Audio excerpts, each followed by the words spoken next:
Welcome back. Folks, we have a great show in store for you today. We will be joined by Timothy Hickey, a veteran of the United States Marine Corps and founder of PatchOps. But first, hello, friends, and welcome to another exciting episode of Today with Tally. The mission and goal of this podcast is to bring an engaging conversation that will add value to the lives of everyday people. We will inspire, encourage, educate, and tell the stories of America's finest men and women in an effort to motivate you to live your life to its fullest potential. Be sure to follow us on social media and search Today with Tally. Be sure to subscribe, follow, and share the program as well. Ladies and gentlemen, your host of the evening, Mr. Brian Tally. and with that, we are honored to be joined by Timothy Hickey. How are you, sir? Doing good, brother. How you doing out there, man? Good, man. Thank you so much for joining me today. You know, you're a U.S. Marine veteran. You're the president and the founder of PatchOps, which is a very well-known veteran brand out there in the community and the first responder community, as well as the veteran military community. And, you know, the work you're doing in the veteran advocacy world for homeless veterans and the work you're doing with Mission 22 as an ambassador is definitely not gone unnoticed. And you've been put on my radar. I've reached out to you. We have some mutual friends, and here you are today, man. That beard's looking great, by the way. Hey, I still feel like it's crooked, but but we'll make do. Yeah, it's solid. I kind of feel like, man, look, you know, Hey, I have to start growing mine out again, man. You know, shave it every single day. Good God, man, that's just too much on me. Hey, if my hair on top looked like yours, I wouldn't have it all in my face. I'm just a victim of gravity over here. That's solid right there. I like that, man. I do definitely like that. Well, you know, Timothy, you have been a man of success. Throughout your career. You know, you graduated from high school. You would end up joining the Marine Corps.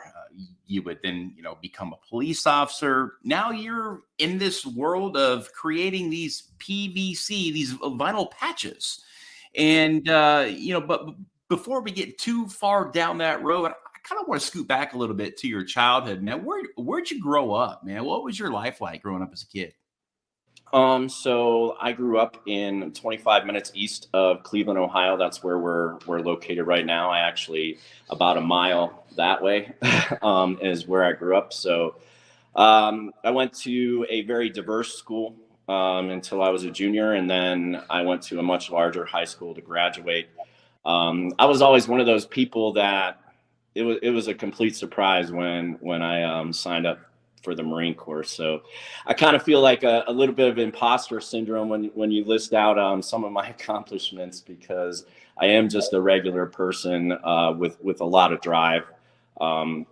My dad was drafted into during Vietnam, although he didn't go overseas. But I always respected that. And I've always been the type of person that if I'm going to do anything, I'm jumping in with both feet. So the Marine Corps was the only option for me when I started considering the military. So I kind of surprised my family on Thanksgiving dinner back in 1995, then said I was leaving for the Marine Corps on Monday. So it kind of caught everybody off guard, but it was definitely the best decision that I ever made. I was a 0331, so heavy machine gunner, so make sure you talk slow. I am an 03. So the Marine Corps is definitely the foundation that I needed for everything that has followed that in my life. So Thanksgiving dinner at the Hickey household has never been the same. that's for sure. They were definitely a little bit surprised. That's an understatement. It's kind of like, what's he gonna surprise us with today? Yeah, I don't think I'll ever outdo that one, but there's some mixed emotions there. My dad was really proud. My mom was kind of upset. I'm the youngest of four, so I'm the baby, and I was the only one. My older brother ended up going in after I did, but I kind of led that charge, and I'm very proud of my service to our country. If there's ever a definition of a patriot, I fall somewhere into that. Our country and our Constitution mean a lot to me. And so raising my right hand definitely was very fluid and something that, again, I'm very proud Marine. So, you know what they say, how do you know someone's a Marine? Because they tell you right away. But it's definitely a little bit true out there. But yeah, man, that's how I grew up. I was into sports and all of that, and then I joined the Marine Corps. So you said that you were from the Cleveland, Ohio area? Yep. Interesting. We're currently 25 minutes east in a town called Painesville. We're 5 minutes from Lake Erie. Our residence right now is right on the Grand River across the street from us. So this is a very underrated area. Like, we got metro parks and everything's green. Finally, it's starting to turn green again. This winter has been a little bit longer than I like to see. We just had some snow yesterday in May. But yeah, Cleveland, Ohio. If you guys out there haven't been to Cleveland, Ohio, it's worth checking out. I do like it here. You know, I was born in Youngstown, Ohio. Okay. And, Nice. you know, when I was 3, my little brother was 1, we got taken away from there, and we grew up in Southern California. But the rest of my family, everybody, they never left. Same house, same job, same car, same everything, you know. So I understand that way of life out there. We've been out there several times to visit, and, you know, yeah, I definitely know where you're at, man. So that's cool. Awesome. For some reason, I thought you were down south. No, you know, it might surprise you, but I don't do real well in the sun. So, but yeah, it gets a little warm down there. But, you know, I've met, and our PatchOps company, we've traveled and we sponsor a lot of veteran focused events. So I very seldom have met people. As we've grown, obviously, locally, I've met a lot more people, and I'm very active on the political scene and school boards and health boards. And I'm that guy who speaks out anytime there's an issue, so that people aren't silenced anymore. If people see somebody like me silent, then they're going to be more silent. So, but I've met a lot of people down in Florida. But yeah, I am OHIO all the way. Love it. Yeah, we've got a lot in common. You know, speak up. You know, when you see something, say something. You know, got to be the voice of change, the voice of reason. You know, that's, you know, the only way you get anything done honorably in this country is you got to have a voice. And if you don't have a voice, what do you got, right? Yeah, nothing. You got what we're all dealing with on the landscape, the current climate out there. So I say all the time, if I would have gotten my voice and stood up maybe back in 2008, we wouldn't have the things that we have progressed to at this point. So it's become more important that people like us speak up, and we're seeing it more and more every day too. Like, more people are standing up and saying something, because like I said to begin with, like, I love this country. I'm not overall always a fan of our government, but I definitely believe in that we're the greatest country on the planet. Agreed. Very well said. Very well said. When you first came on the program, you said, look, I'm just a regular guy with lots of drive, you know, and that's exactly what this show is about. It's adding that real life value from everyday people, you know. And yes, you are a successful person, but it all didn't start that way. So that's the drive. That's the, you know, the motivation in everyday life of growing and evolving and becoming better and always making yourself better. So by you saying that definitely means a lot to me. And I know it's going to mean a lot to our listeners out there today too, because they can take your story, they can take all of your success and say, you know what, that could be me someday. I'm going to work toward that. I know it's not going to come overnight. I know it's not going to come easy, but I could be a Timothy, you know? And so that's real good there that you bring that up. Now, you would end up joining the Marine Corps after that, you know, high school graduation and your, you know, famous Thanksgiving Day speech. What inspired you? You know, I know you said you wanted to be the best. You wanted to do something that was going to give you some grounding, if you will, and a head start on life by going out there and growing and doing something that completely took you out of your comfort zone. But what inspired you to join the Marine Corps? You know, going all the way back, I was a big Ronald Reagan fan. So I think his speeches at the time had a lot to do with it. And again, if you look at the current landscape, it's not much dissimilar. President Trump wasn't much dissimilar. The vitriol that he got for supporting our country than Reagan did. So Reagan was the ultimate inspiration for me to serve our country. Going into the Marine Corps, it was more of, if I'm going to do something, I'm not going to do it half-ass. And that's kind of the way I looked at it. I wanted to challenge myself to do the hardest boot camp, because then I have no question on what I can do. And, when I went in the Marine Corps, I was 5'11" and 147 pounds. So I was definitely tall and skinny. I came out of boot camp at 185 pounds and currently at 190. So it definitely gave me the confidence that I needed in life. And I want to make sure I'm always clear when we're talking about my personal success. Like, it's been a roller coaster. I've fallen 7 times. I get up 8, and that's always been kind of my mentality. But it's definitely not been an easy road to where I'm at now. But the lessons that I've learned over the years are the reasons that I advocate so much against veteran suicide, against veteran homelessness. And I didn't have somebody like me when I got out of the Marine Corps. So it wasn't always a smooth road for me. And I kind of, stumbled pretty significantly a few times, but I kept getting back up.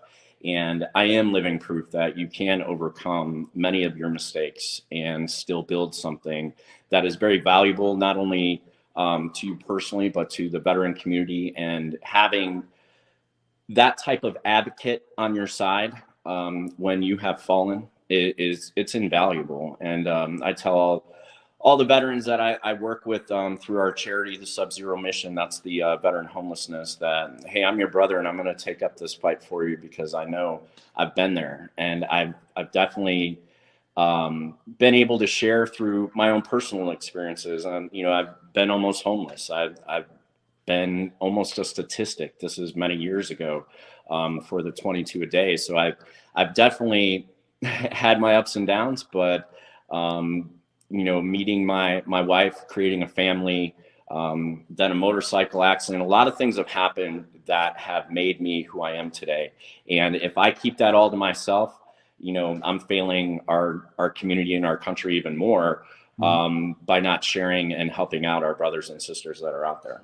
Sure. Vulnerability is key to serving and to protecting and to preventing a lot of these incidents from happening, knowing that you are not alone out there in your suffering or through your success or whatever it may be. Now, Timothy, you had mentioned that you didn't have a you when you got out.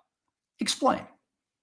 It's very difficult to kind of put that into words on how I didn't have a me.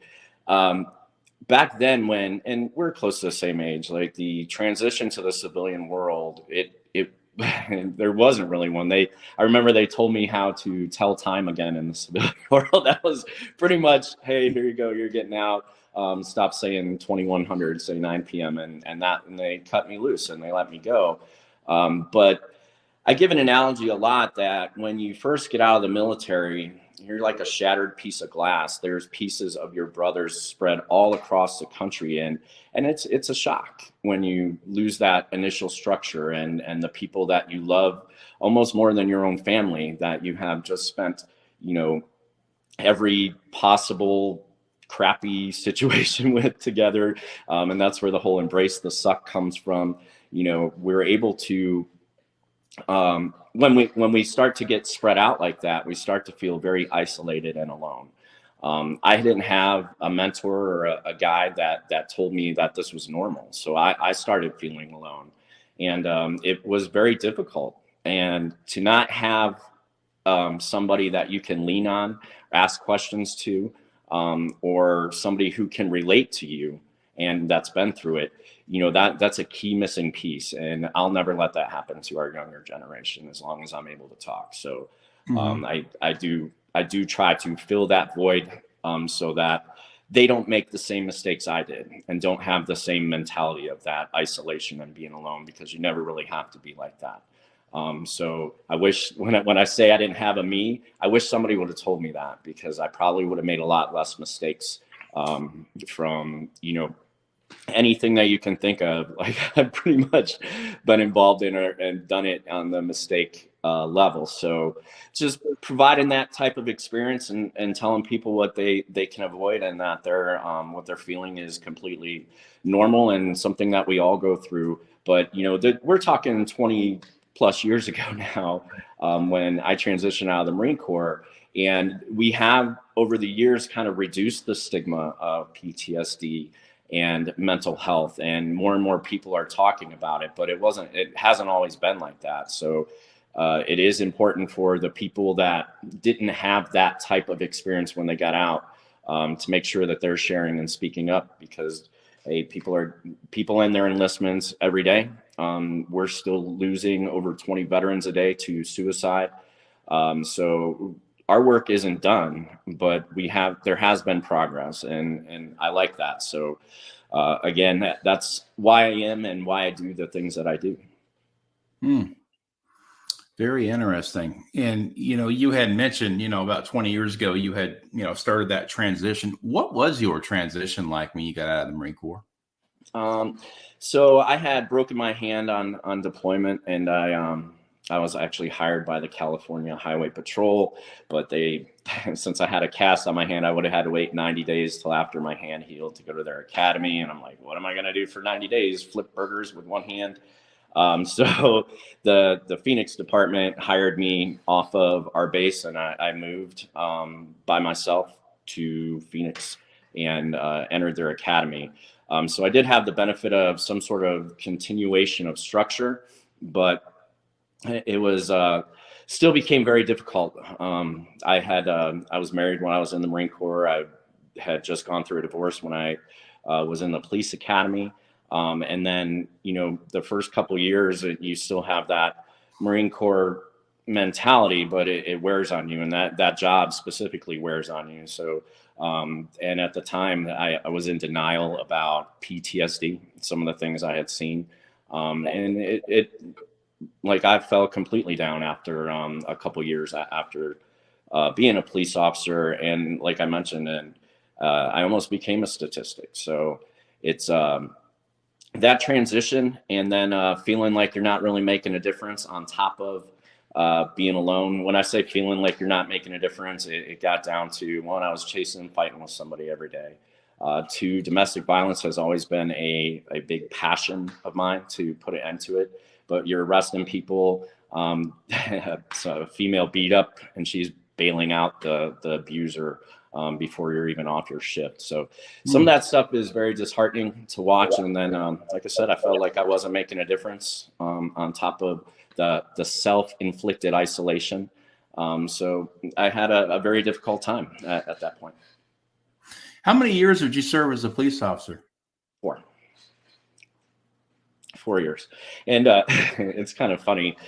Where I served was the ghetto. Like, it was south side of Phoenix. Here locally in our high crime area, I think they answer 40 calls a week, and I would roll solo and answer 40 calls a night. So it was a high volume, high crime area. And it, like, to go again, I can't say it enough. Like, there's a point where you feel like you're not making a difference. And at that time, I thought I could save the whole world by myself. And, it's taken me many years to get to the point where I now realize, I can't save the whole world, but I can save one person at a time. And that type of mentality has helped me propel and move forward with the things that I'm involved in now. What was your final year? When was your final year as a police officer? 04. Okay, so between 2004 to 2018, what happened during that period of your life? So after I used the term, I almost became a statistic. I ended up moving back to Ohio. My dad had just gotten diagnosed with melanoma, and that kind of like set off a switch with me. So while I was in the Marine Corps and while I was a police officer, I was taking engineering classes. I knew that, my dad was in the engineering field as a sales engineer, and I knew that was the route that I was going to go. So in 04, the end of 04, I moved back. I've been gone for over 10 years at that point. So I miss my family. I miss where I was from. And I realized I didn't, they absolutely love me and support me. And it was that structure that I kind of needed again back in my life. But I missed them a lot. And, my dad's melanoma diagnosis was the ultimate, brought me back here because I realized he wasn't going to be here forever. So that's what brought me back. And probably the best decision I made was starting there, coming back home. Interesting. And I'm very sorry to hear about that melanoma. I know that's a very, very serious and dangerous type of disease and cancer. I've known plenty of people that have perished from that. And that's a tough way, man, to go right there, man. We actually lost my dad almost 2 years ago, or a year and a half. That's going all the way back. My dad was a fighter, like the things that he went through, melanoma, bladder cancer, and then finally pneumonia with COVID is what took him out. But he fought for, 15 years after that. And those were the most valuable years of time I got to spend with my dad. I started working for him when I first moved back. Thanks, Mom, because my mom's like, no, you have to hire him. So I started working with him, and then it was a partnership, and then I bought out the company in 2015. So although I might look a little bit retarded out here, sometimes I am not, and I do actually do vibration isolation, seismic control, and hot water expansion as an engineering consultant. So I definitely wear a lot of different feathers in my hat. That's for sure. No, you look great. No, you look, you look great. You can't, the tattoos and the long hair and all that stuff, man. Yeah, that will, definitely, people will think that you're one thing and you're something completely different. Again, that's that whole, what's the word I'm looking for? No, I like it when people. I love it when people underestimate me. When I go to school boards or health boards and I stand up to speak, they're all like, "Oh, here we go," until I start talking, and then they realize that my voice is a lot stronger, and you definitely shouldn't be judging any books by their cover, because I definitely I'm very unique in that aspect on being able to overall stand up and speak out on things. And I never write anything down. As I told you here, I'm like, all right, hey, whatever you got for me, I'm going to be sitting here and talking to you. So it's definitely a unique superpower to fly under the radar and undercover and be underestimated, like happens quite often. Mm-hmm. Yeah. And that's exactly what it just is. It's just a stereotype, folks. Ink and hair isn't going to make you a mean person. No, definitely. Or a dumb one. Nope, I do that all on my own. Oh, man, I love it. In 2018, I mean, really, your life changed. I mean, it's going to put you on a path that you probably could have never really seen coming. I mean, the success of PatchOps, again, you've been put on the map in a way that you have become a big brand in the veteran and first responder, as well as a patriot community. I've been all over your website. You've got some remarkable gear. You've got some awesome ideas. You've got a great artist on staff, whoever you have. I mean, I love all of the unique designs and how you stay up with current events. And you always have those morale patches, if you will, that serve every community that you really wholeheartedly believe in and represent. And that's where we're going to go right now. Now, in 2018, you founded PatchOps. Again, creating morale boosting patches. And right there, you would think a morale boosting patch, something as little as that can really change a man or a woman's, view on a lot of things. It could give them that boost that they needed to be put in a good mood. I know a lot of your clients are surprising a friend, or they want to do something for a fundraiser, and all of a sudden you have all these neat PatchOps. Like, Wow, that's incredible. Talk about a confidence booster, seeing your own business logo or Yeah. your own theme, like all on a vinyl patch to put it on a hat or a bag or, whatever it may be. Now, you produce, these patches for a direct connection to fellow veterans and first responders. Again, you also use that unique sense of humor, as you need to have in today's world, a sense of humor with all the craziness that's going on. How did PatchOps start? So when we started PatchOps, it was we had seen the writing on the wall with the public school system, and my wife and I wanted to send our kids to a private school. We couldn't afford it, so we started exploring different ideas. And at the time, I had a friend who was into patches. My Army friend Adam.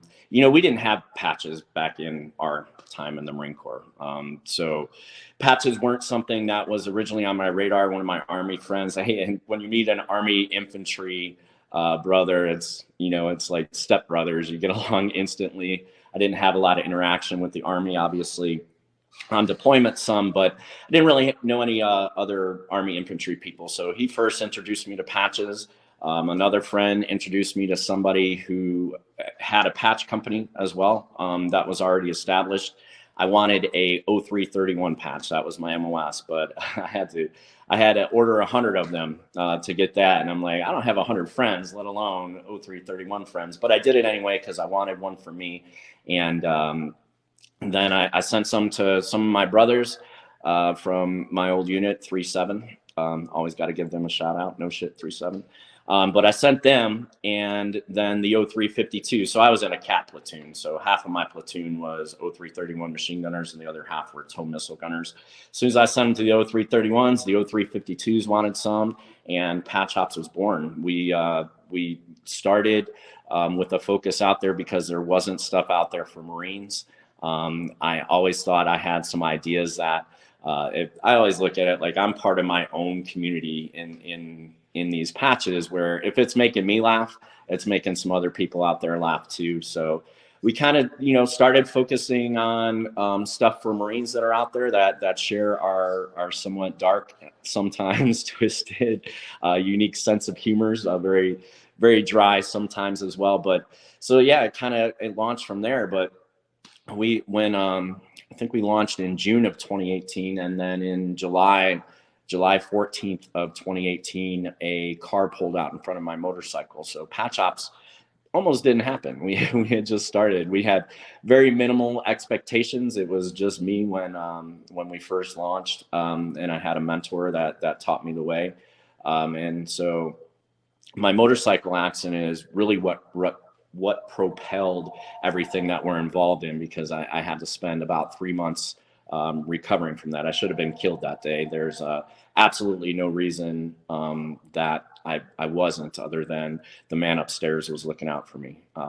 So I'm lucky I walked away from that motorcycle accident with a major foot injury that ended up having to have multiple surgeries and some pins put in it. But I also didn't have my helmet on. I was just going to wash my bike.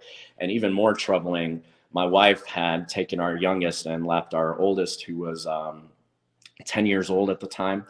And he was here with me. He should have been on the back of my motorcycle. I never would have left him had I known that he was upstairs sleeping. So these things have put a lot of perspective into my life and have solidified my relationship with our Creator.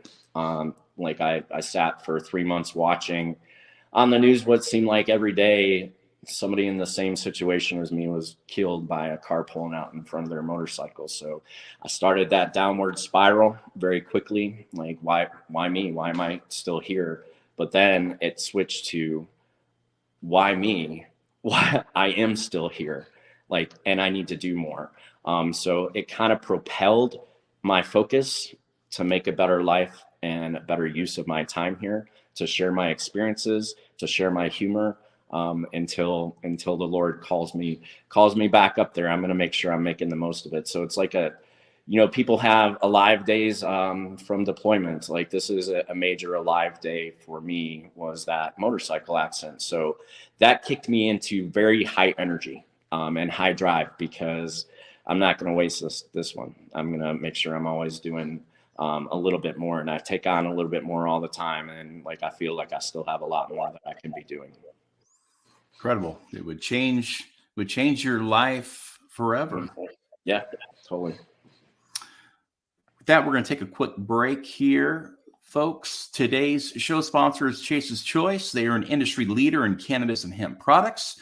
Check them out online today at chaseschoice.org, or call Ken directly at 719-371-0768. These are great guys, my great friends in Canyon City, Colorado. Once again, an industry leader in cannabis and hemp. If you want to feel better, go ahead and reach out to Ken today. Again, chaseschoice.org.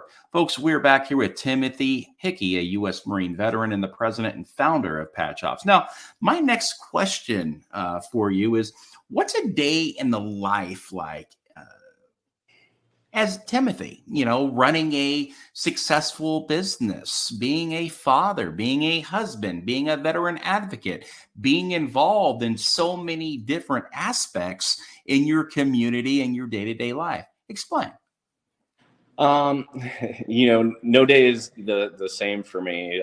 So it's, I get pulled in a lot of different directions. I could have, the Marine Corps took away my ability to sleep. So I get up between 4 and 5 a.m. every day. I start planning the PatchOps aspect of it, our social media, and I make sure I'm replying to everything. So I'm usually have completed more work before 7 a.m. than most people do all day long. And it's allowed me to have a lot of flexibility to be a dad, to be a husband, and to be an advocate. But throughout my day, I could get a phone call right now and have to switch gears and answer a seismic control question for a police station that we're building right now. Or I get a call for PatchOps, and it's a complete switch gear there. But I have a multi-processor. Like these things, that's kind of how I thrive, is on the spot and doing it. So I'm also, very involved in the Subzero Mission, and we're working now to put a veteran re-empowerment program in place that's literally going to end veteran homelessness in our area. So that has a lot of my focus. I'm always a phone call away. To talk to anybody who's going through any sort of struggles. So I'm kind of all over the place, man. Like it's my days are definitely. I've seen memes where you're trying to explain your work schedule and all that. Like I don't have set hours. I am me 24/7. When you see PatchOps out there, it's a reflection of me. When you see our Subzero Mission operating out there, I have my hand on that too, and making sure that I am doing all the things that I think I'm meant here to do. But the flexibility has definitely, like, I spend good quality time with my wife all the time. I think that's most important. I call her, she's my angel. She's really the main driving force that ended up turning me around. So I do a lot of different things constantly, and it's always on the fly. And but I'm always surprised when I lay my head down on the things I've been able to accomplish throughout the day. So the patch world, we release designs almost every day. Like we have our finger on the pulse of current events and everything like that. And I can't draw at all. Like I send our art team stick figures, but I will tell you, most of our ideas are something I think of at 3 a.m. when I wake up, and I'm like, that'd be funny. And I'll send the idea out to our art team, and they work their magic, and we're releasing a new design the next morning. So it's my brain never shuts off. It's I'm always wondering what I can do a little bit more, how I can contribute more to our community, how I can contribute more to our local community, and trying to make a difference. Like that's all I really want to do in this world, is when I'm out of here, like I hope that people can look back and say that I made a difference and while I was here, for sure. Would you say that waking up early is a huge part, a contributing factor to your success, because that time allows you to have some time to yourself. And really, at the end of the day, they say that a lot of the best thinking and the best ideas are thought of right when you wake up early in the morning, when you're not being bugged by anything or anybody. It's kind of like your time to have a cup of coffee, reflect on what you're going to do today, and get it started on a positive note. When you think of these neat ideas or these, new designs, would you say that, again, waking up early in the morning is a contributor to your success? I think that if I if I had a choice in it, I don't know that I would get up at 4 a.m. It's kind of an auto response thing for me, but absolutely, like I'm unfettered thought at that time, and it is very beneficial to not have a lot of distractions, and you can really get in tune with yourself and how you want to proceed throughout your day. But I've been like this, my entire adult life. I get up early, and it's those hours that I have just to myself till about 7 a.m. that the most happens for me, at least mentally, and I'm able to prepare for everything. And so we do, and I have given speeches on, wake up early and start your day a little bit earlier, and you're able to accomplish a little bit more, and you're not running stress throughout your waking hours if you're adding a couple of them to the beginning, because you're not burnt out. Like it's very easy to get burnt out by the end of the day, and you're tired and want to have a drink and chill out and not think. But that's the opposite in the morning. Like you're fresh, your mind is at its best, and the best ideas and the best executions are planned. Like I said, in those 3 hours, 4 to 7. Absolutely. I agree, man. We have a lot in common, and you're something, man. You make it really easy to want to support you in your mission at PatchOps. Now, you also work as an ambassador for Mission 22. That's simply working to raise awareness and preventing veteran suicide. And additionally, to add to your repertoire, if you will, you are a homeless veteran service coordinator for the Subzero Mission, like you had just mentioned. Why do you give back to these two nonprofits on top of your schedule? And I know it's very important to you to want to prevent veteran suicide and to put an end to homeless veterans. But you said, you got a family, you're a father, you're a full-time business owner, you're doing other stuff with seismic stuff, that you're building police stations. How do you find the time and the energy, this reserve energy, to go out there and give even more back? And I do credit you for that, because it's very inspiring. Now, thank you. That always makes me feel uncomfortable. Like I don't have a whole lot of self-reflection on some of the things that I'm doing. I am very purpose-driven, and I'm very passion-driven. And when the Mission 22 and the Subzero Mission, they're kind of the same thing to me, because at that point, the veterans give up in different ways, and they've both given up. And I was very close to that myself. And surviving that motorcycle accident is what led me to Mission 22 and Subzero Mission at the same time, because I feel like I can get through to my brothers and sisters out there. I feel like I'm what they need, and I am able to relate to their situation of hopelessness that both of them in those situations have come into.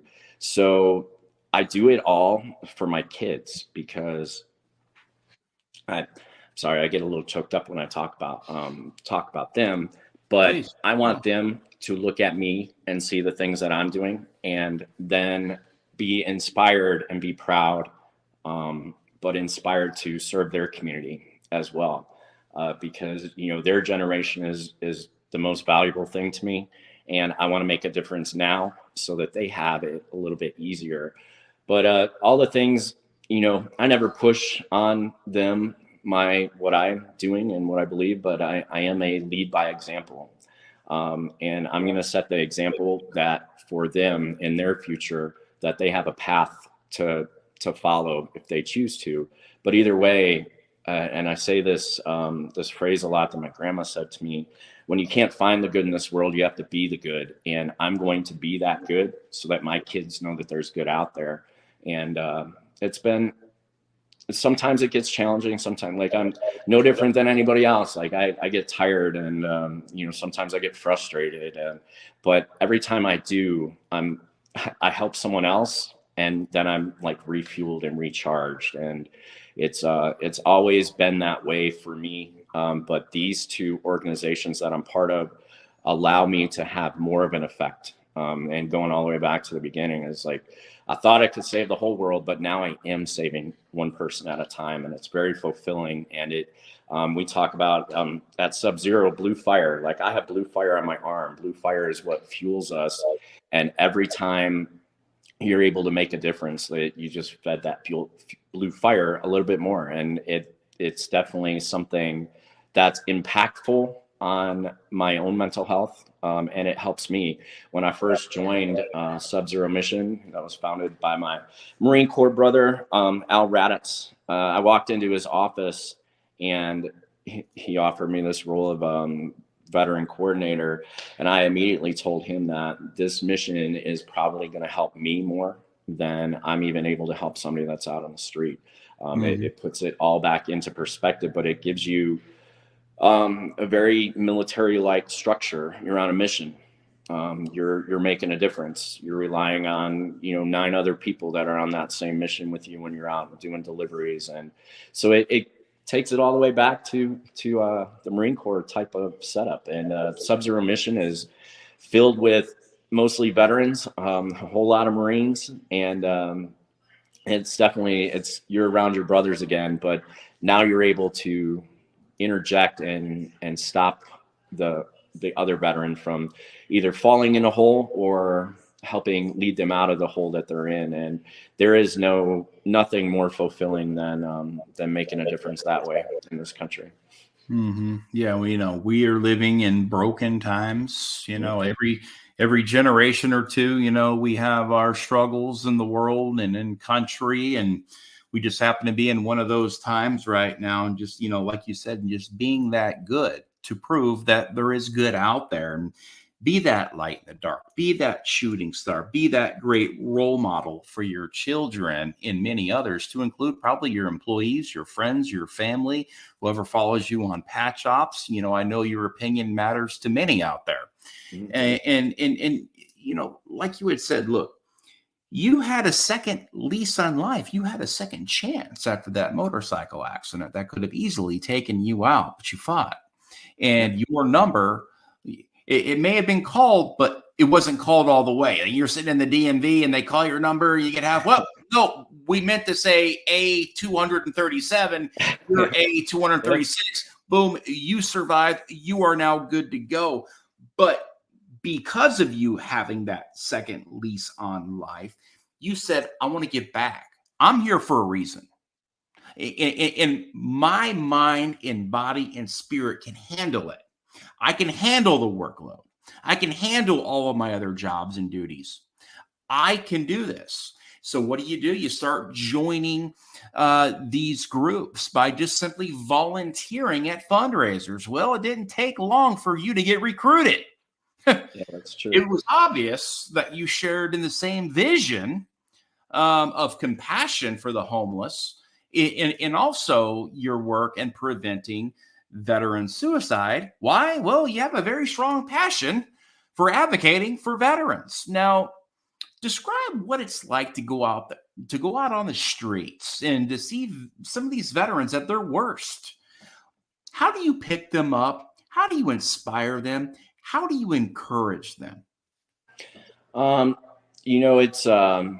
It's very, I don't know what the word is that I'm looking for, but when you first are out there on the street in Subzero Mission, we go out at night. So we're going under bridges, into the woods, down alleys to find the unsheltered homeless, the ones that didn't make it into the homeless shelter, the ones that are sleeping outside in the middle of winter, because those are the ones that need us the most. When I first meet a homeless veteran, we serve anybody we can find sleeping outside, but my role is to locate the homeless veterans. And when I first meet them, I let them know that I always thank them for their service. I let them know I'm their brother. And, Marines have that ingrained into us, that no man left behind. We cling to it when we're deployed and overseas, but it's no different than when we come back here. And we have, over 40,000 homeless veterans slept on the street last night. I feel like our government has left them behind. I also feel that if we wait around for the government to do something, we're never going to see change. I don't need somebody to tell me that, hey, we should be doing more for the homeless veteran. These people who sleep outside and these homeless veterans, they have had every civilian service possible come by. There's many people out there that try to help the homeless, but until you have somebody that you can relate to, and a question is hey, where'd you go to boot camp? Oh, I went to Paris Island. And I'm like, oh yeah, I was 3rd Battalion India Company. And it's having that connection that I think helps build that. And, some have told me to pound sand in some very creative ways, but I'm very skilled at wearing people down till they like me. That's how I got such a beautiful wife. But it also applies to the homeless veteran on the street. They've heard it all. People say they want to help, but I actually do, and I take up the fight for them. And you can see that change in demeanor. Downtown Cleveland during Christmas time is very pretty. All the lights on Public Square are all lit up, and it's a beautiful, and people walking and holding hands. They don't even glance at these people. They don't even glance at them.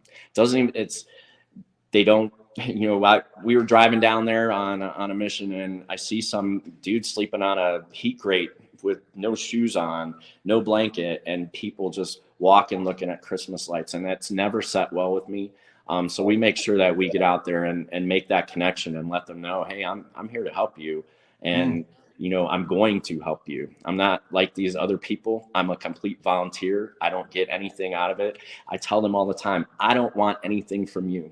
I want to give you what you're going to need to survive the night. And then I want to create a path for you to get off the street. And I'm going to be the one making the phone calls and setting up appointments and getting you in contact with different services that are going to help you.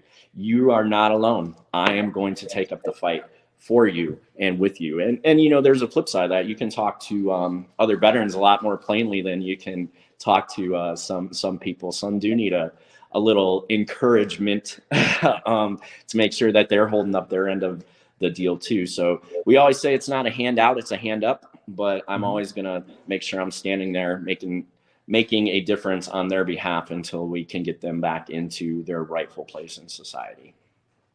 Now, Timothy, we go back to that reserve energy, because, there's only so many hours in a day. You need sleep, you need rest. You've got all these things going on, but you still find time to go out there in the night and to hit the mean streets of Cleveland. I probably guarantee that, you put yourself or have put yourself in some dangerous type situations. But I think men like us can talk our way out of a lot of things because we could relate with a lot of people. Really having a conversation with folks. Now, you have taken the initiative, to get it done, right? To get out there to do the work that the government should be doing, but they have failed. They have failed because you can't rely on the government to get anything done. And we've always done a good job, especially as Marines and as veterans and folks in the military, policing our own. We don't need to wait for the government to take care of us. We can take care of each other. And that's where all these nonprofits and that's where all these great volunteers like yourself come into play, and to really make a difference in doing the work and doing the hard work. Now, until as of late, now the mission has always been focused on getting the veterans off the streets.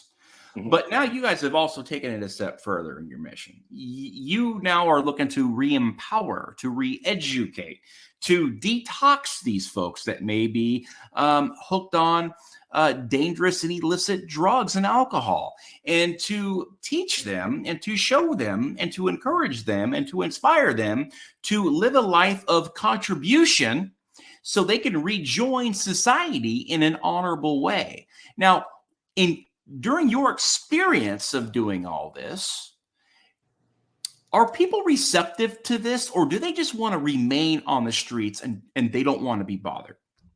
Every single case of veteran homelessness is very unique. Are there some that are not receptive to it?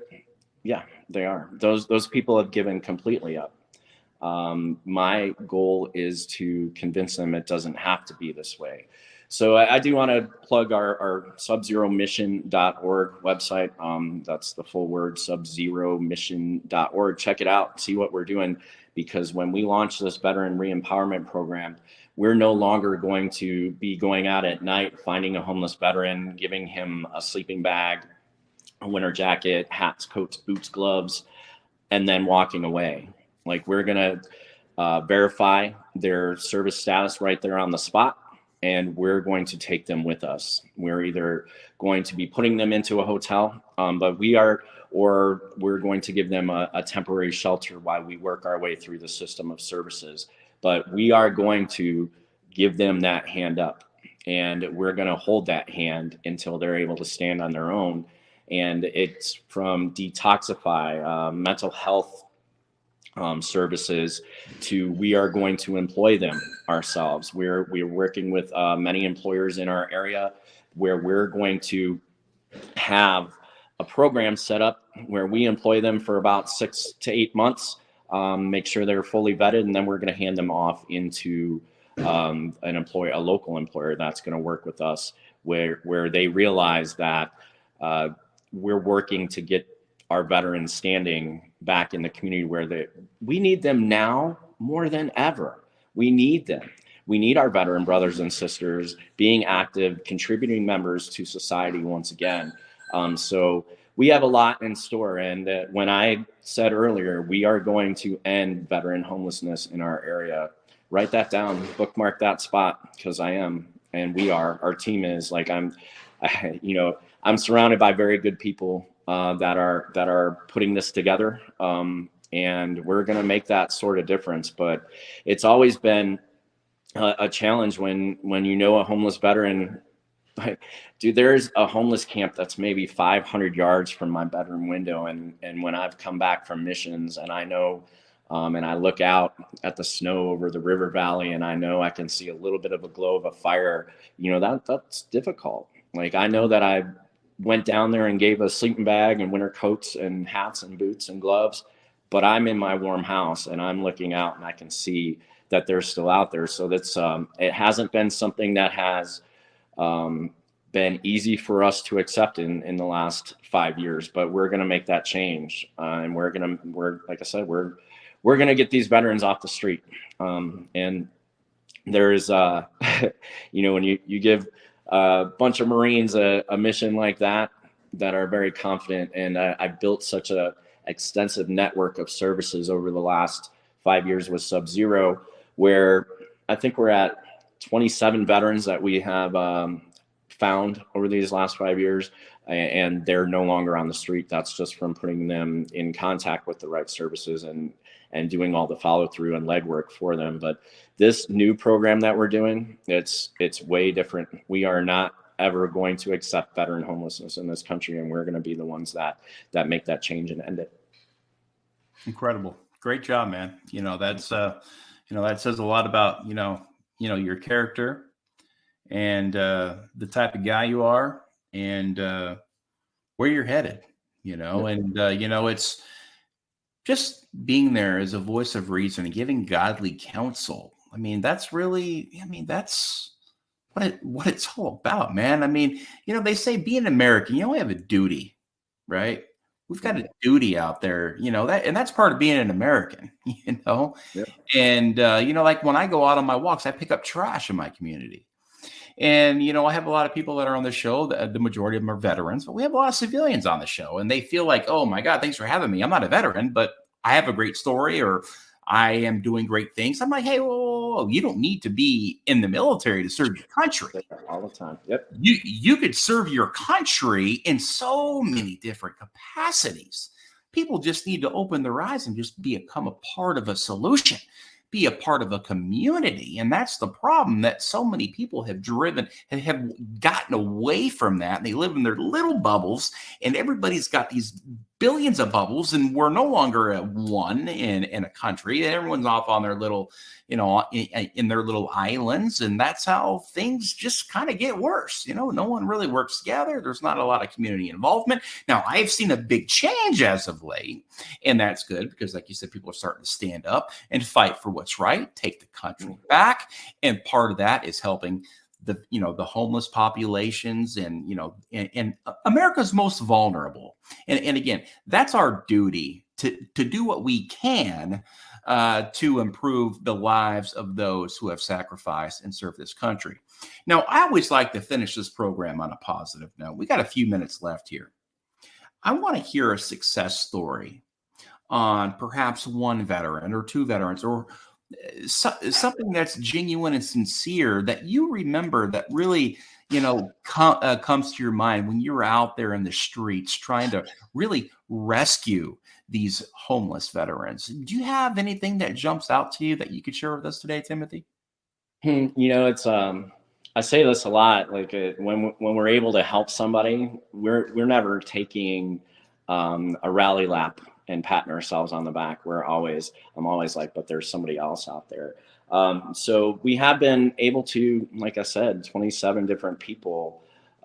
We've changed their lives and gotten them off the streets. So each one of them somewhat stands out to me. Like each one of them, I don't look at them as a homeless person or whatever. Like I legit look at them as my brothers and sisters. So when they don't have any friends left, I'm their friend.